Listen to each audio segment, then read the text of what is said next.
নমস্কার, সবাইকে শুভেচ্ছা জানিয়ে আজকের ভিডিওটা শুরু করি। তো প্রথমেই বলি, আজকে কিন্তু সম্পূর্ণ একটা বিতর্কিত বিষয় নিয়ে আলোচনা করব।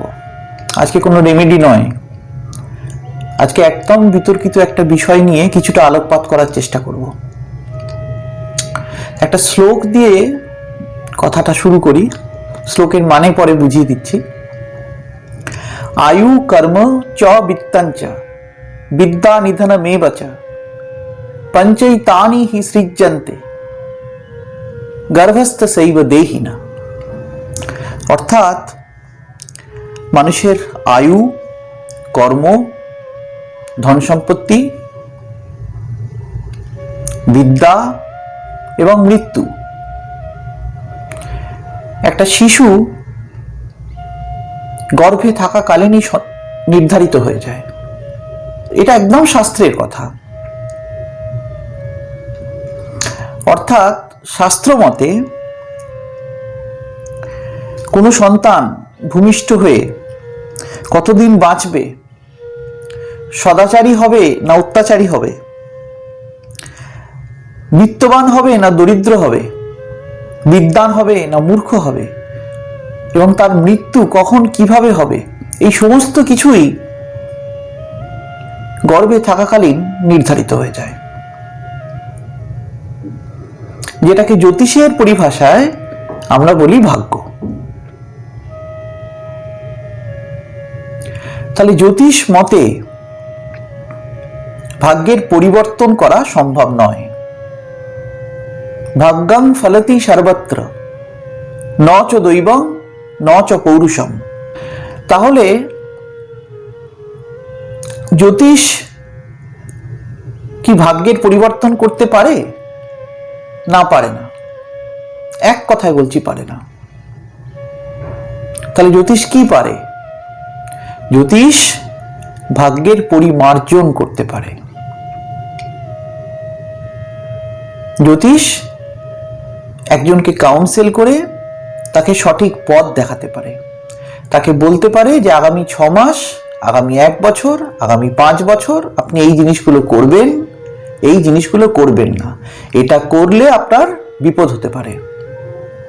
সেটা হচ্ছে কর্ম।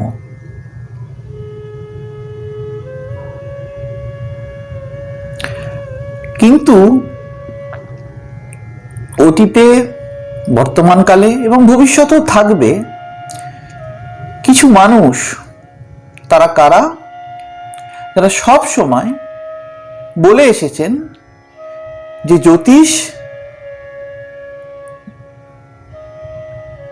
সঠিকভাবে কিছু বলতে পারে না,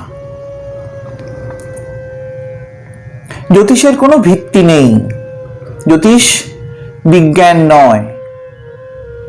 এ কথা অতীতেও বহু লোক বলেছেন, আজকেও বলছেন, ভবিষ্যতেও বলবেন। এই প্রসঙ্গে আমি সরস্বতীর পুষ্পাঞ্জলির মন্ত্রটা একটু বলতে চাই। আমরা প্রত্যেকেই জীবনের কোনো না কোনো সময় সরস্বতী পুজোয় আনন্দ করেছি, পুষ্পাঞ্জলিও দিয়েছি। কি আমরা বলি পুষ্পাঞ্জলির মন্ত্রটা কিরকম? বেদ বেদাঙ্গ বেদান্ত বিদ্যাস্থানেভ্য এবচ। একবার ভেবে দেখুন তো, যখন আমরা পুষ্পাঞ্জলি দিতাম তখন কি আমরা এই মন্ত্রের মানে জেনে পুষ্পাঞ্জলি দিয়েছি? অধিকাংশই বলবেন না। যিনি পুরোহিত, যিনি এই মন্ত্র উচ্চারণ করেছিলেন বা এখনো করছেন, তাদের মধ্যে খুব কম সংখ্যক, খুব দায়িত্ব নিয়ে বলছি, খুব কম সংখ্যক মানুষ এই মন্ত্রের মানে জেনে এই মন্ত্র বলেন।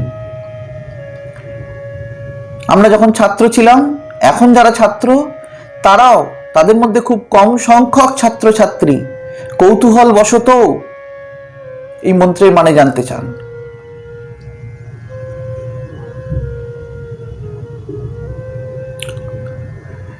এক কথায় আমরা মা সরস্বতীর কাছে কি চাই? যে মা, বেদ বেদাঙ্গ বেদান্ত যেন আমার বিদ্যাস্থানে অধিষ্ঠিত হয়। জাগতিক অনিত্য বিদ্যা দান করা সরস্বতীর প্রকৃত কার্য নয়, সেটা তিনি করেন না।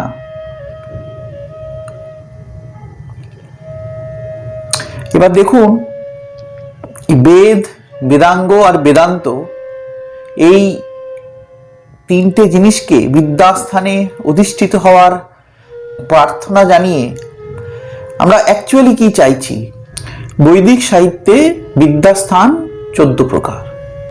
আমরা সকলেই জানি বেদ পৃথিবীর প্রাচীনতম গ্রন্থ।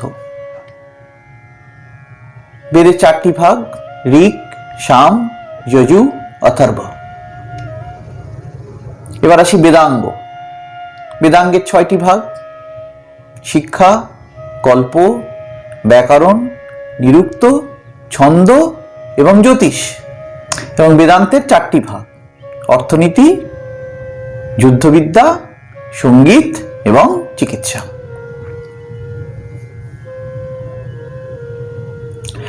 যারা বলছেন জ্যোতিষ ফালতু, জ্যোতিষের কোনো ভিত্তি নেই, তারা একবার প্রত্যেকে নিজেদের জীবনের দিকে তাকিয়ে দেখুন। ঋক, সাম, যজু, অথর্ব বেদ, এই 4টে বেদে আমরা হয়তো অনেকেই বেদ পড়িনি, পড়ে উঠতে পারিনি, পড়ার সুযোগ হয়নি, কিন্তু বৈদিক আচার অনুষ্ঠান সবকিছু আমাদের জীবনের সঙ্গে মিশে গেছে। আমরা অগ্নিসাক্ষী করে বিবাহ করছি, অন্নপ্রাশন হচ্ছে, উপনয়ন হচ্ছে, শ্রাদ্ধ হচ্ছে, সব কিন্তু বৈদিক উপাচার। খালি বেদ আমাদের জীবনধারায় কিন্তু সম্পূর্ণভাবে মিশে গেছে। এবার আসুন বেদাঙ্গ, শিক্ষা। আজকের দিনে শিক্ষা নিয়ে বিস্তারিতভাবে, শিক্ষার প্রয়োজনীয়তা নিয়ে বিস্তারিতভাবে বলার আশা করি কোনো প্রয়োজন নেই। কল্প, আমাদের আচার অনুষ্ঠান।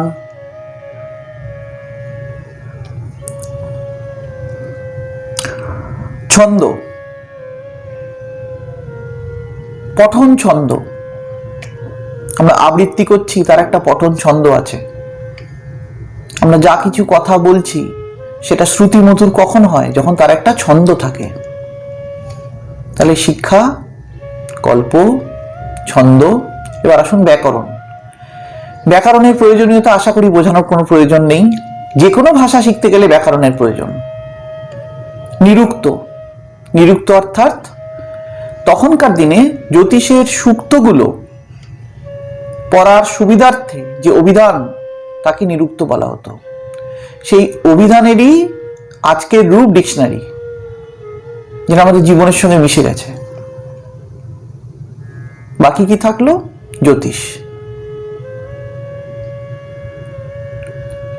একবার ভেবে দেখুন, তখনকার দিনে বেদাঙ্গের এই 6টি ভাগের মধ্যে জ্যোতিষকে কেন রাখা হয়েছিল? বৈদিক ঋষিরা তো মূর্খ ছিলেন না। কেন তখনকার দিনে বৈদিক ঋষিরা জ্যোতিষের শিক্ষা দিতেন? এবার বেদান্তে আসি। বেদান্তের 4টি ভাগ, অর্থশাস্ত্র। আজকের দিনে অর্থশাস্ত্র বাদ দিয়ে জীবন আমরা কল্পনাও করতে পারি না। যুদ্ধবিদ্যা, দেখুন বর্তমানে রাশিয়া ইউক্রেনে যুদ্ধ চলছে। যদি যুদ্ধবিদ্যা একটা দেশের আয়ত্তে না থাকে, আমরা আজকের দিনে দাঁড়িয়ে দেশ রক্ষা করতে পারবো না। সঙ্গীত,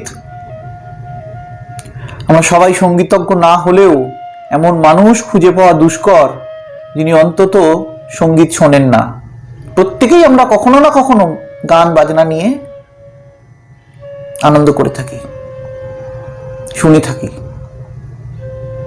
এবার থাকলো চিকিৎসা, বাকি থাকলো চিকিৎসা। কোন মানুষ আছেন যার চিকিৎসার প্রয়োজন হয় না? কাজেই 4 বেদ, ঋক, সাম, যজু, অথর্ব, 6 বেদাঙ্গ, শিক্ষা, কল্প, ব্যাকরণ, নিরুক্ত, ছন্দ আমাদের জীবনের সঙ্গে মিশে গেছে।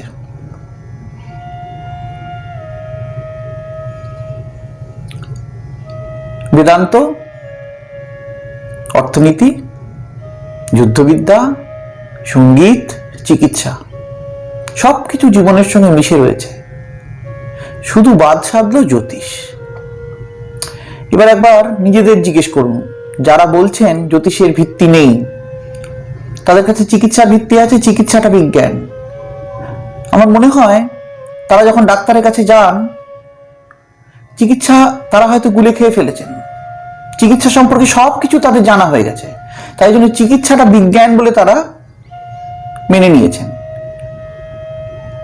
যুদ্ধবিদ্যা মেনে নিয়েছেন, সঙ্গীত মেনে নিয়েছেন, বাদ ছেড়েছে জ্যোতিষ। তো জ্যোতিষ সাবজেক্টটার মধ্যে, এই বিষয়টার মধ্যে আপনারা কি পড়াশোনা করেছেন? বিষয়টা খতিয়ে দেখেছেন? ভিতরে গিয়ে জানতে চেয়েছেন যে সত্যি কোনো ভিত্তি আছে কি নেই? আমরা একটা বিষয়কে সমালোচনা করতে পারি, সমালোচনা করা আমাদের অধিকারের মধ্যে পড়ে, আমি কেউ নই এখানে হস্তক্ষেপ করার। কিন্তু যে কোনো বিষয়কে নিয়ে সমালোচনা করতে গেলে বিষয়টাকে নিয়ে ভালোভাবে জানতে হয়, বুঝতে হয়, শিখতে হয়। তখন যে সমালোচনাটা আমরা করতে পারি সেটাকে গঠনমূলক সমালোচনা বলে। না হলে কোনো বিষয়ে জ্ঞান যদি আমাদের না থাকে, বিষয়ে পাণ্ডিত্য যদি না থাকে, সেই বিষয় নিয়ে সমালোচনা যেটা হয় সেটা হাস্যস্কর, তার কোনো ভিত্তি নেই। এই বিষয়ে সত্যেন্দ্রনাথ ঠাকুরের একটা কথা খুব মনে পড়ছে। এই সরস্বতী পুজোর মন্ত্রের অপব্যাখ্যা নিয়ে উনি এই মন্তব্যটি করেছিলেন। বিস্তারিতভাবে বলছি না এখানে, তো উনি কি বলেছিলেন সেইটুকু বলছি। এই মন্ত্রের অপব্যাখ্যা থেকে উনি বলেছিলেন, দেশটা এনপিপিতে ভরিয়া গেল। এনপিপি মানে উনি বুঝিয়েছেন না পড়িয়া পণ্ডিত। অতএব কোনো বিষয়ের সমালোচনা করতে গেলে বিষয়টিকে পড়ে, বুঝে, জেনে গঠনমূলক সমালোচনা করুন। এনপিপি হয়ে সমালোচনা করলে কিন্তু তা হাসির খোরাকি হবে। নমস্কার, ভালো থাকবেন।